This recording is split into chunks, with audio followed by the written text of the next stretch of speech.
transform your career, business, life, and relationships. This is the Growth to Freedom Show. Now, here is your host, Dan Kuschell. Welcome to growthtofreedom.com, the show that helps you transform your life, business, and relationships. I'm Dan Kuschell, and wherever you may be from, wherever you may be listening or joining us from around the globe, thanks for making us part of your day. We've got an incredible show today, an incredible guest, and our show is presented by Done For You Solutions. All our guests brought to you by Done For You Solutions Hotline. I'd love to connect with you. You can join us on Twitter at Dan_Kuschell. That's Dan_Kuschell, or email us at info@growthtofreedom.com. That's info@growthtofreedom.com. So if you're ready to dive into more clarity, confidence, and capabilities, then today is a special day. I mean, I have a question for you.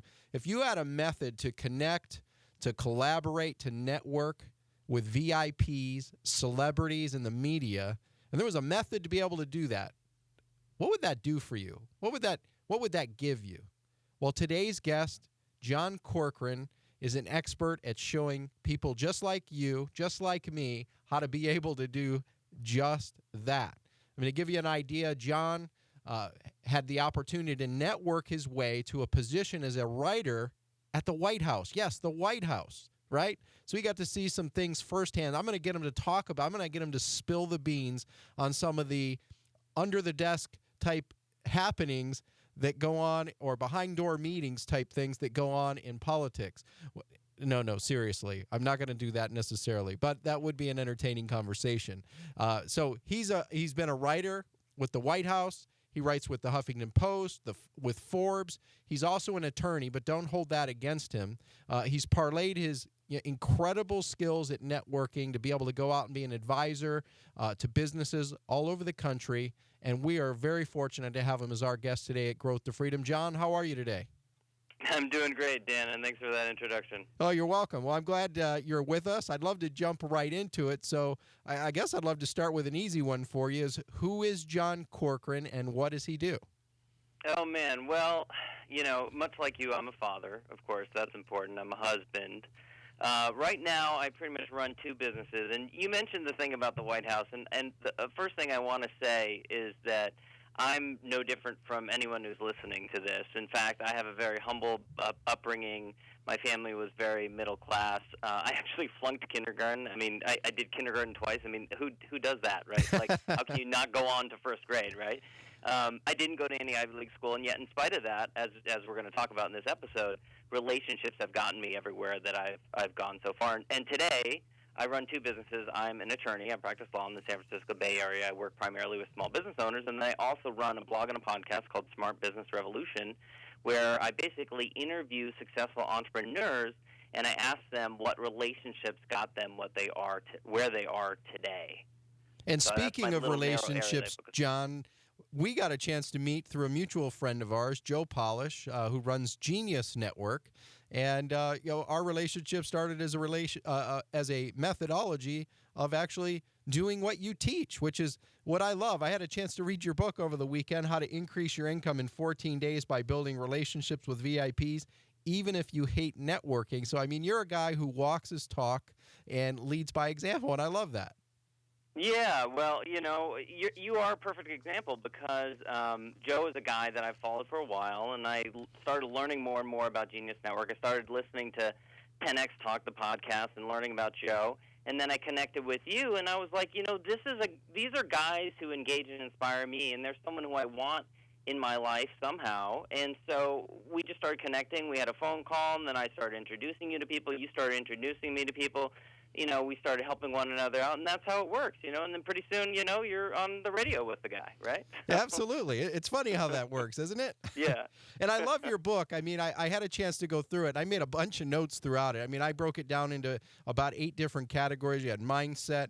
You've got your focused conversation list, organization, in-person events, the 12-month schedule, 10 tips at in-person events, which I love, by the way, the follow-up process, social media, and measurement, and a whole lot more. So, I mean, there are a lot of ways that we could go about this, but let's talk about, from what you've seen and all the people you've had a chance to coach and guide, John, what does being a good networker, even for someone who might consider themselves an introvert, because I know you and I had this conversation, we both kind of see ourselves that way. I kind of see myself in many ways like a social misfit that just learned how to, get more comfortable. And I'm still not that comfortable, quite frankly, but I just work at it a lot.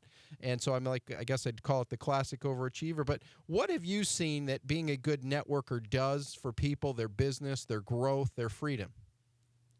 Oh, man, it's tremendous. I mean, as you know, almost every opportunity in life comes from a relationship. I mean, you just don't get very far when it comes to applying to job postings and trying to get into companies when you have no connection in. Something like 60 to 70% of all job postings or all jobs are not even posted anywhere.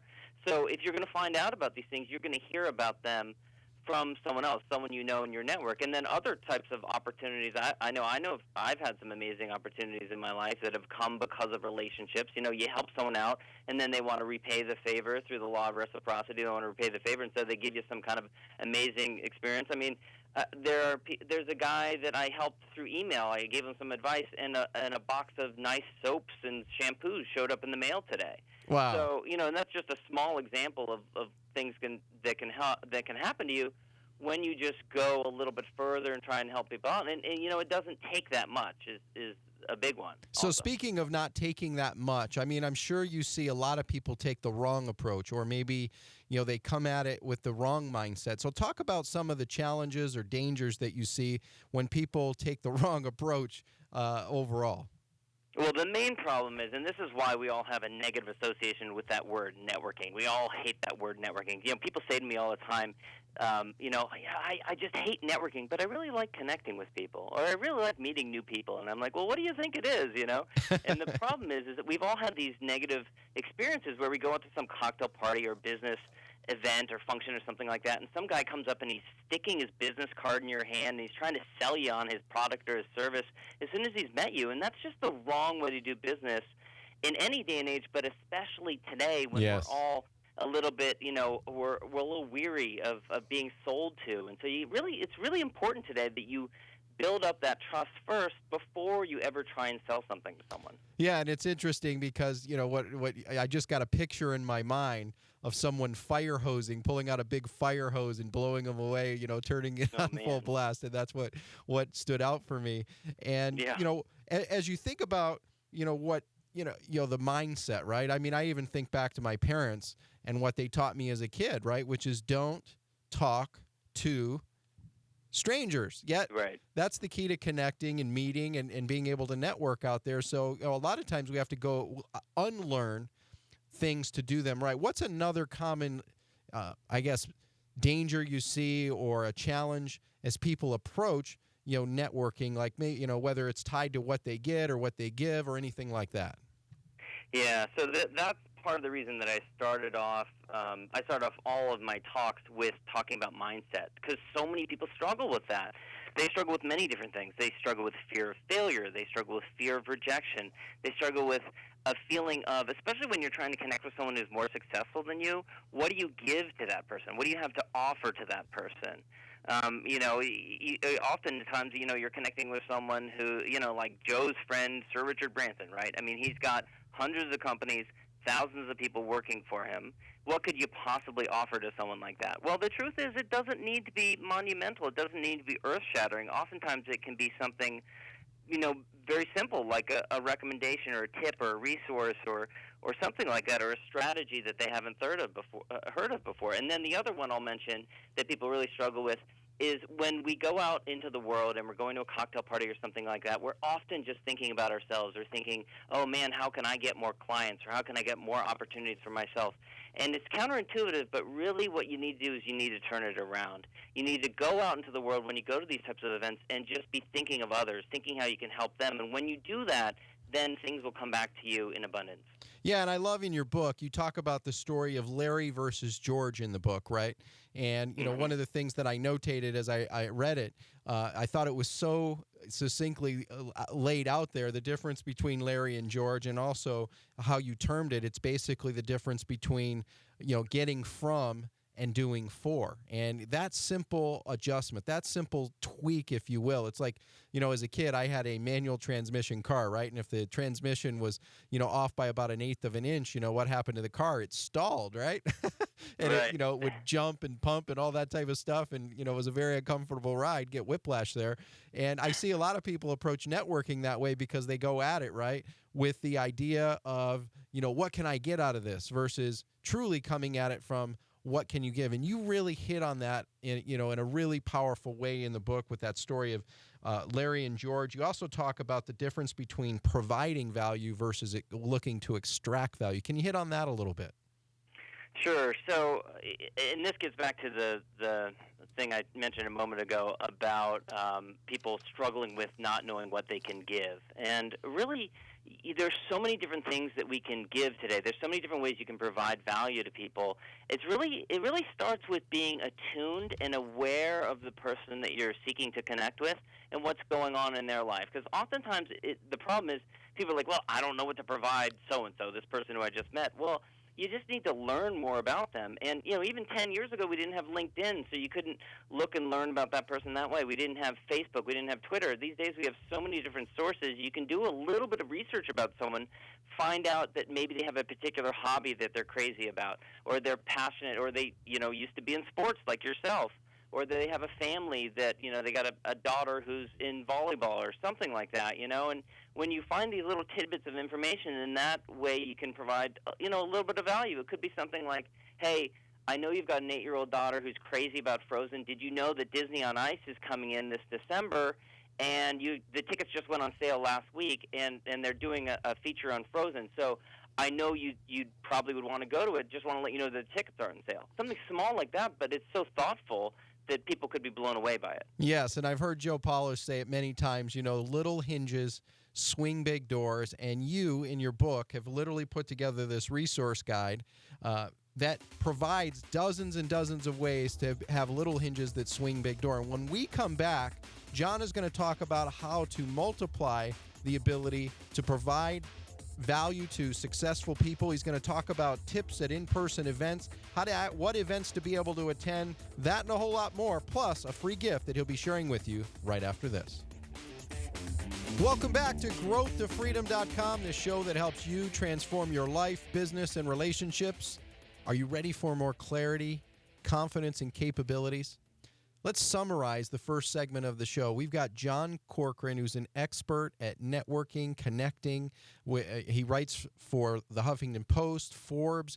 He's worked with celebrities. He's worked with VIPs. He's worked in Hollywood. I mean, he has networked himself all the way to being a writer for the White House. He's an attorney, a business advisor. We're lucky to have him on the show today. And he's been talking about some different strategies you can use to extend your network ability. They say that your net worth is equal to your network. Do you want to have the ability to easily and almost effortlessly have a model or a blueprint to be able to follow? Well, John's been talking about that. He's been talking about mindset and how to get over the fear of failure, how it's more about what you give up front versus going in with what you are looking to get. He talked about the story of Larry and George from his book. Oh, by the way, we've got a free gift for you today, a free gift package that we're going to talk about in a little bit, that John made arrangements to get you a copy of his book for free.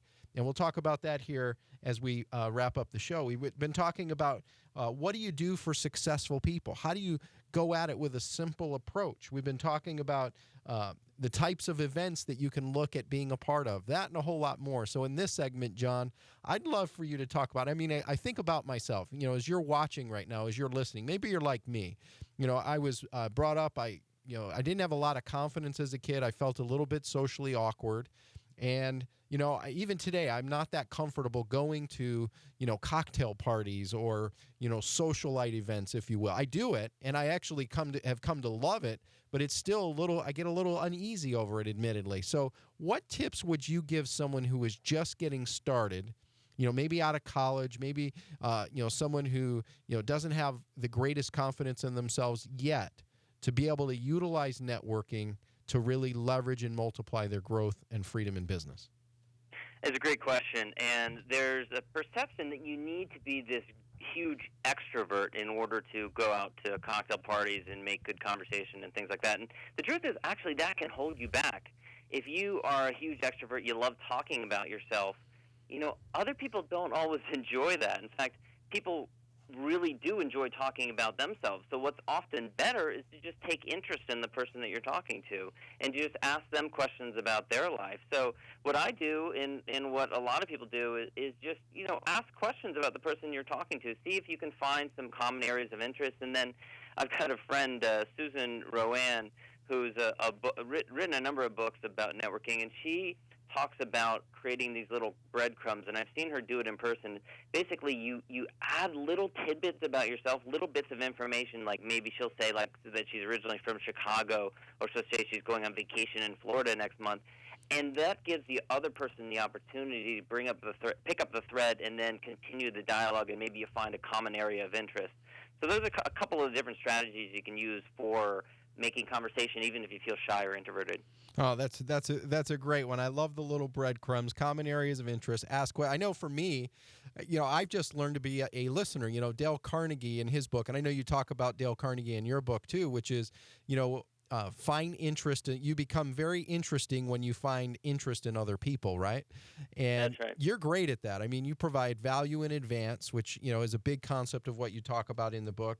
And what would you say to someone, that as far as being able to have some shortcuts or some, many times they're referred to as hacks, as methodologies, models that someone could hang on to utilize in a usable, resourceful, efficient, effective sort of way? As far as conversations go with people? Yeah, conversations and networking. Mm-hmm. Yeah, well, a big one that I talk about, and this is something that very few people do, is actually planning in advance the types of people that you want to connect with. So most of us, we just kind of hang out with the people we hang out with. It might be coworkers, it might be colleagues, it might be other people who work in our office suite or on the floor that we work in, or maybe people who, are neighbors, rather than thinking in a real forthright way about the types of people that we want to connect with. And so I say that you create something called a conversation list, which is simply a list of the 50 people who you'd like to build or deepen a relationship with over the course of the next 12 months.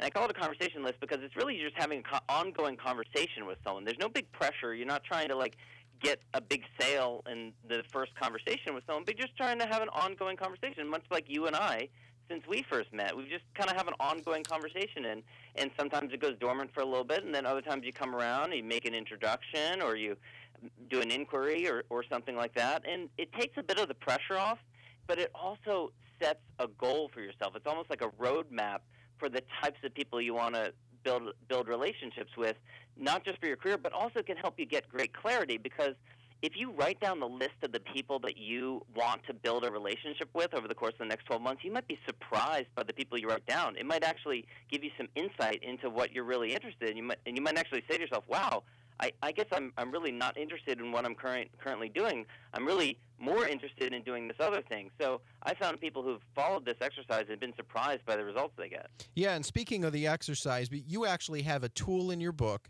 where you walk people through the conversation list. I look at it like a focus multiplier exercise, using Dan Sullivan from Strategic Coach terminology. It's a focused multiplier because literally, the idea that you can multiply by subtracting, right?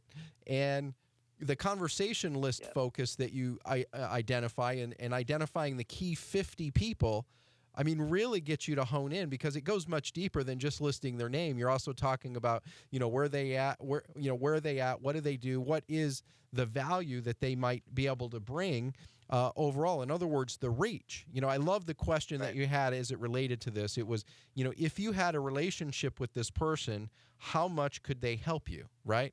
And this applies to personally, connections, brainstorming. But then you went deeper than just conversation. You went into organizations and as well as in-person events and really having a focused structure. So we've got about 1 minute or so before the break. Hit on that a little bit as far as organizations and in-person event pre-planning, as you call it. Yeah, so a lot of times we just go to the same organizations over and over again. They have monthly meetings, or we go to the same conference once a year. We don't really think about it. We don't really think through, is this really having an impact on my business? Or is this really helping me to achieve my career objectives? So what I advocate people to do is write down a list of 8 to 10 organizations and 8 to 10 events that you'd like to deepen your involvement with, and then deepen your involvement over the course of like about a year and see if it works, see if it helps out. If it doesn't pan out, then move on to the next one. But really focus in, and don't just like become a member, one of 500, but actually deepen your involvement. See if you can join the board or help them to organize an event. And when you deepen that involvement, you'll meet a lot more people, and it'll be a lot more effective than if you're just one of 500 members who comes to a meeting once a month. Absolutely. And speaking of that, John, you know, one of the things you talk about in the book, you have 10 tips to be able to utilize at in-person events. And when we come back, I'd love for you to talk about the 10 tips. I want to really get into you sharing what events you go to. Not that it'll apply to everybody, but if you're watching or you're listening right now, I think this could give you, you know, a head start, a competitive advantage, the unfair advantage, if you will, to be able to jumpstart your success, that and a whole lot more. And before we do, I promised you a free gift package up front. We'd like to get you our Growth to Freedom gift package, valued at $197. Would you like to have the ability to grab our 2 best-selling books, you know, A Champion in the Making, Walking with the Wise?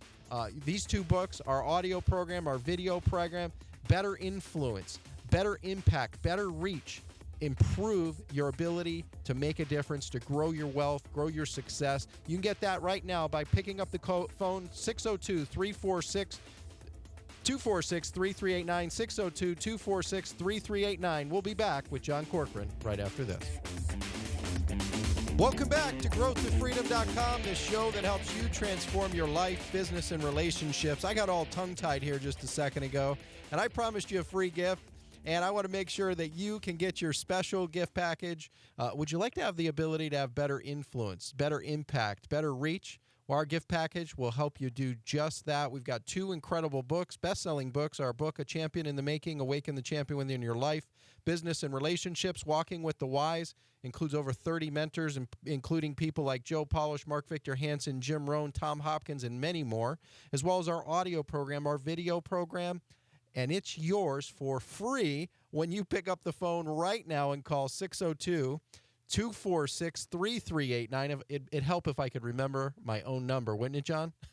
That would be helpful. Yes, very helpful. 602-246-3389. And this gift package is yours free right now. Or you can go to our website at growthtofreedom.com/gift. That's growthtofreedom.com/gift. We've got John Corcoran to summarize the first segments of the show. We've been talking about, you know, how to be able to go out there and network, connect with incredible VIPs, celebrities, and the media, how to provide value in advance. John's been talking about the concept of from versus for others, that 60 to 70% of opportunities are not posted online, so you've got to give yourself the advantage. How do you do that? Networking, how to plan in advance, how to have the conversations with your focused 50.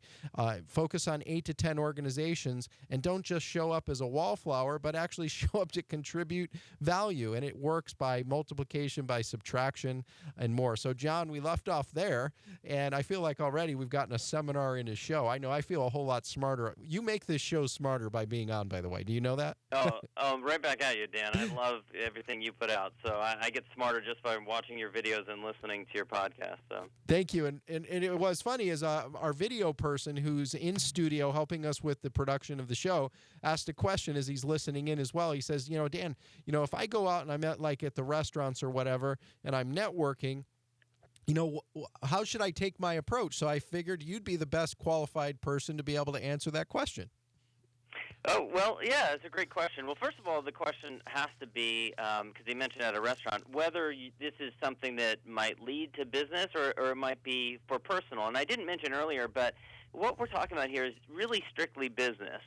I know the lines can be blurred between the two, but I don't want anyone to think that I'm saying that you need to be strategic and intentional about your friendships. You know, I mean, go and allow your friendships to evolve organically. But when it comes to business, you want to be intentional about the types of people that you want to build relationships with. So oftentimes the first question is, am I at the right event? Or am I at the right place? So, you know, why are you at this particular restaurant in the first place? Are you with the right gathering of people? And we were going to talk in this segment about, you know, networking in the right place. So I think you want to ask that. But then secondly, if you're meeting someone at a restaurant and you think there might be the potential of some kind of business relationship in the future, don't worry about rushing it. Don't worry about, you know, launching into the whole business conversation, but do get the person's contact info so you can follow through with them, maybe connect on LinkedIn or something. And then don't be shy about,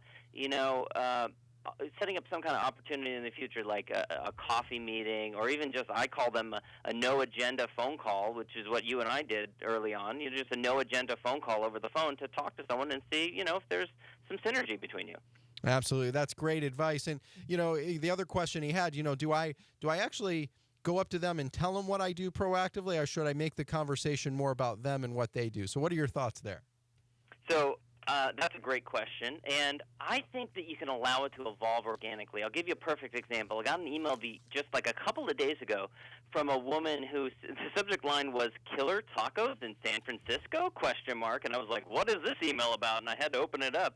And she had moved recently from Texas to California. I live in the San Francisco Bay Area. And was asking where she could get good tacos. And I don't get emails like that all that often. So that's a great subject line, isn't it?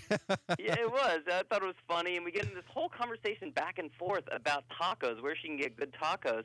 And then in the midst of that, she mentions that she actually has a business placing high-level assistants with CEOs. And I was like, And then I started asking her about it. So you see, I don't know if it was intentional or not, but if it was brilliant, because she got me interested in what it is she does without having to hit me over the head. If she'd sent me an email directly telling me about it, I probably would have been turned off, might not have even responded. And it's so interesting, isn't it, John, that one of the simplest ways to be able to provide value today is to simply just make people smile and laugh. Isn't that true?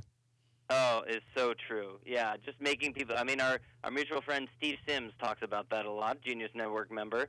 Just giving people a reason to smile is just it's such a wonderful gift these days. And speaking of gifts, folks, we want to share more networking secrets with you. We want to show you how to connect, collaborate. When we come back after the break, I'm going to grill John on his 10 tips to focus on in-event etiquette. We're going to talk about what events you can go to, how to stand out from the crowd, that and a whole lot more coming up right after this. Welcome back to growthtofreedom.com, the show that helps you transform your life, business, and relationships.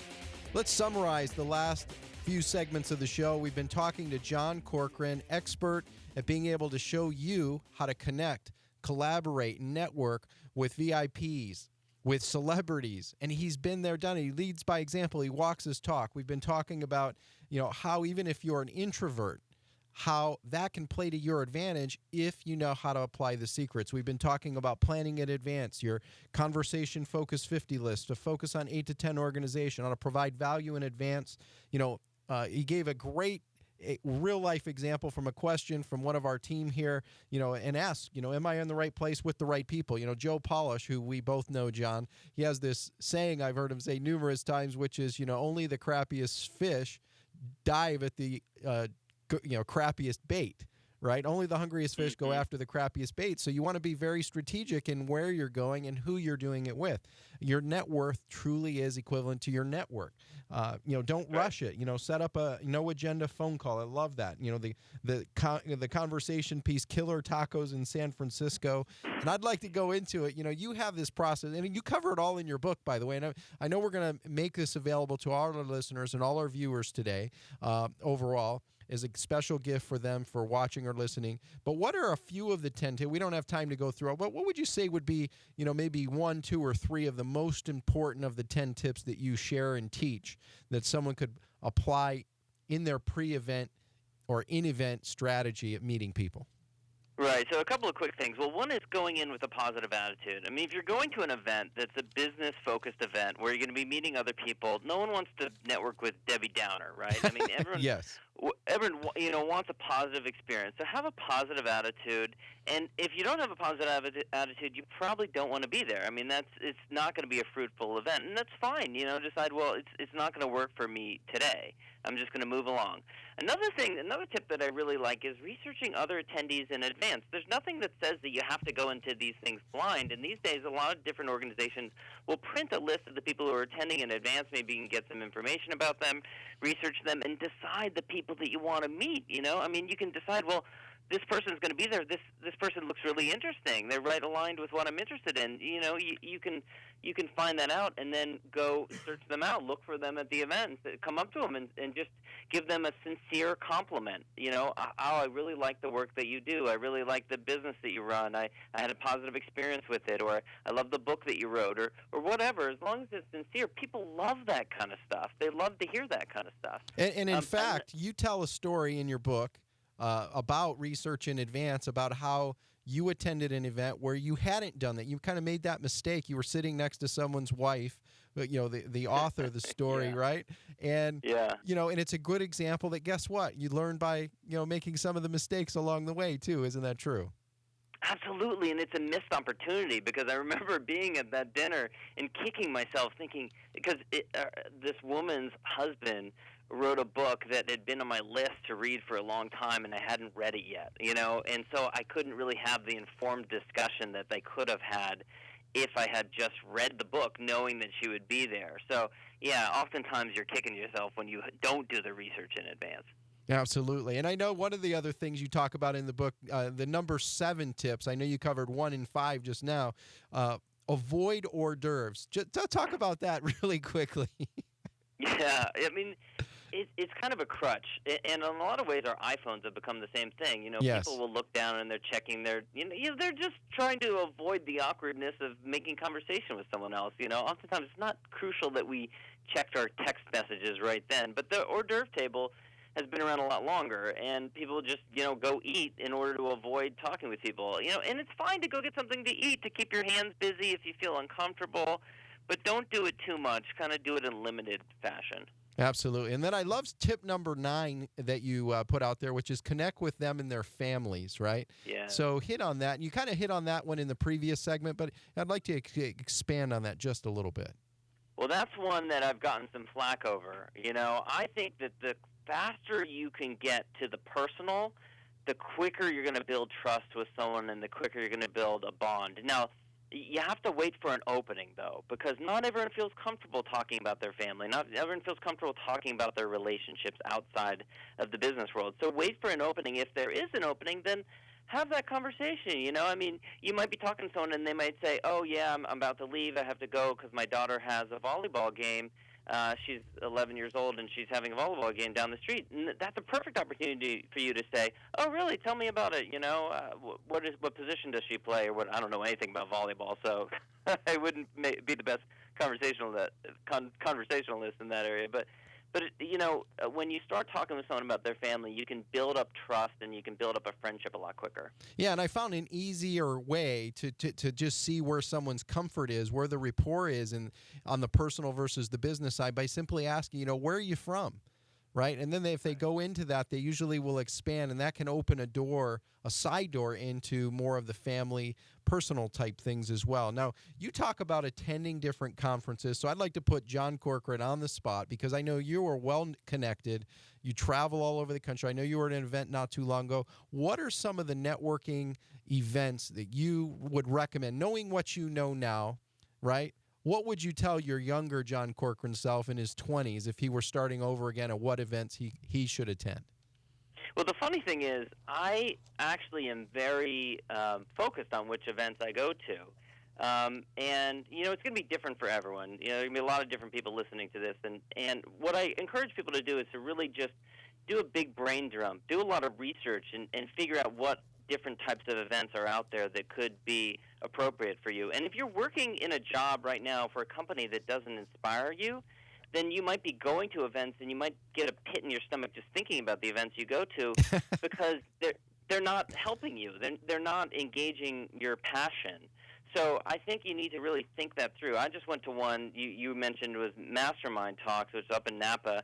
It was only 130 people. It was highly competitive. There were actually over 7,000 applications for 130 spots. And it was a significant investment, many thousands of dollars to go to it. Not as expensive as Genius Network, but, significant investment. And the reason you go to stuff like that is because the impact has a potential to be so much larger. If you invest in these types of events, one relationship could be huge Yep. for your future. So that's why it's really important to go to these types of events, and you accelerate the relationship process, because I mentioned Steve Sims a moment ago. Steve Sims was there. He's someone who I'd met before. I talked to on the phone. I'd interviewed for my podcast, but we got to hang out in person. And when you get to hang out in person, you accelerate that relationship process so much faster. Absolutely. And I know you have an entire resource list in your book that you're going to give to all of our listeners, all of our viewers today, and we'll talk about that in a second. And, one of the quotes that you had in the book that I really, really love, that I think kind of sums all of this up, because, it's not about, how many. It's not about the quantity, right? The old idea, it's the quality, not the quantity. This idea that 90% of success is showing up, but your quote is 90% of success is what? 90% of success is actually following up. Following up, and you were one of the best at it. So hit on that, the importance, and some tips that our viewers and listeners could walk away with and put to use right away. Well, here's the real problem, is that we all say we hate going to networking events, but we go because we recognize the importance of building relationships, and then we go out there, and then we don't do anything about it. So we meet some people who might be good, we meet some people who might be bad, might not be helpful, but we don't follow up with the ones who have the potential to be really useful to our career. And I find 90% of the time, if anyone follows up, it's me when I go out to different relationships. And I'm not going to take it personally. I just think that people don't follow up in general. So it's really crucial that you do that. And there are many different ways you can follow up. You can just, like I said, schedule a no-agenda phone call. If they're in your local community, you can try and get together for coffee or lunch sometime. You can just ping them with emails from time to time with resources or recommendations, about things that you learned about them when you met them. But I'm a huge advocate of investing in what's called a CRM. It stands for Customer Relationship Management. It's a piece of software. They're mostly cloud-based these days. You've heard of like Salesforce and NetSuite and stuff like that. There are many, many different ones on the market these days that are very appropriate for our mobile workforce that we have today. And it basically helps you to manage relationships. And we can talk a little bit more in depth about it, but suffice it to say that investing in your relationships is just as important as investing in your education. And so spending $30 a month or whatever it costs to invest in a program that keeps track of all the relationships, the thousands of relationships that you have in your life, is really just a small price to pay. And I know in your book you talk about one, and not only does it do the CRM side of it, but it also integrates with LinkedIn, the social media things. And I know people can get access to the tools you recommend in the book. In fact, speaking of the book, how can people reach you, learn more about you, all the incredible resources that you have available if they want to take this a little bit deeper and further? Sure, yeah. So the book that we're talking about is a 52-page ebook called How to Increase Your Income Today by Building Relationships with Influencers, Even If You Hate Networking. And you can't get it on Amazon. You can't get it anywhere else, but you can get it for free at smartbusinessrevolution.com/growth to freedom. If you just go there, I'll gladly send it to you. And it's really, I could publish it with a publisher, but I've laid it out really nicely in a nice PDF with all kinds of little resources and everything, so I don't want to go and put it in Kindle where it's got to be all stripped down. So, and I break down this entire process that we've been talking about in this interview there. So you can go check that out at smartbusinessrevolution.com/growth to freedom. And I want to encourage you to do that. I mean, John is a wealth of knowledge. He's well connected. You can go to smartbusinessrevolution.com/growth to freedom. If and when you call in to get our gift package through our office, we'll also make sure to mention this episode, which is episode 11. You can also access the episode at growthtofreedom.com/11 if you want to re-listen to this as well. And John, what are a couple other resources that you recommend? Like, what are some of your favorite, I guess, if you will, apps that you use to make life or business simpler? Well, the CRM that I use is one called Contextually. It's at contextually.com. It's only been around a couple of years, so they're kind of more innovative than some of the other CRMs that have been around for 10 or 15 years. What I really like about it, and there are other CRMs that do the same thing, is that it's not difficult to set it up in the first place. You don't have to be afraid of taking all your contacts and putting them in an Excel file and typing them up and then uploading them yourself, because these days they'll actually sync with your email, they'll sync with your LinkedIn, they'll sync with your Facebook, and then they create these unified profiles for all these different contacts that you have in different places. And then it will track your communication with them. So it will keep track of your emails, it'll keep track of text messages, keep track of phone calls, all in one unified place. And this is really the big value to it, is you can set priority levels for different people. So there might be 10 people that you want to have some kind of point of contact with every 1 to 2 weeks.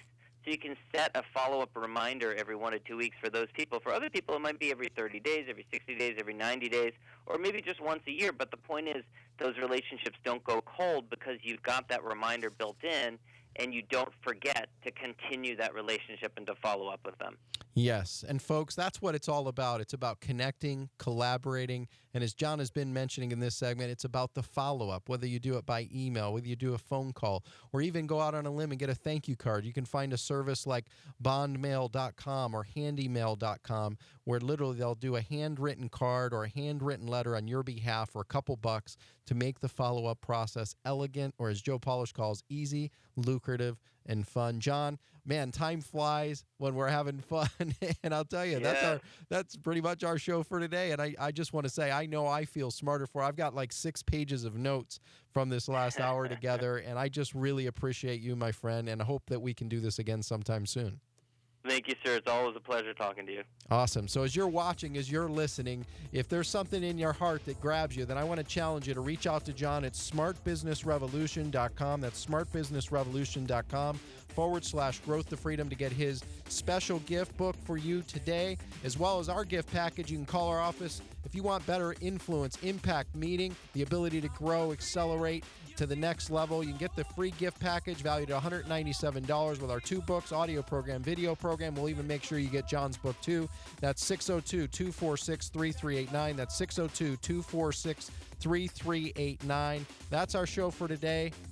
We appreciate you, and I hope that you'll say in your head, I'm a winner, I'm a champion, I'm the best. You deserve it, because you do. So find a mastermind group, a collaboration group, or find a coach to help you. You deserve it. You're the best. Make it a great week.